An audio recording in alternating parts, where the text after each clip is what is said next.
ইসলাম যে একটা শান্তির ধর্ম, ছোট্ট একটা জিনিস আমার ব্যক্তিগত আমার সাথে যেটা হয়েছে সেটা আপনাদের সাথে একটু শেয়ার করি। আমি একটা ক্যাফেটেরিয়ায় কাজ করি।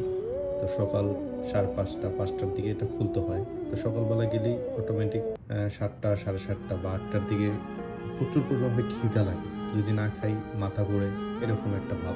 তখন খাওয়া-দাওয়া হয়, তখন খাই। খাওয়ার পর আমার একটা অভ্যাস হয়ে গেছে, সেটা হচ্ছে 11:30 ১২টা বা 12:30 এর মধ্যে বাসায় চলে আসি। জুলাই কাজ করি তো এর মধ্যে বাসায় চলে আসি।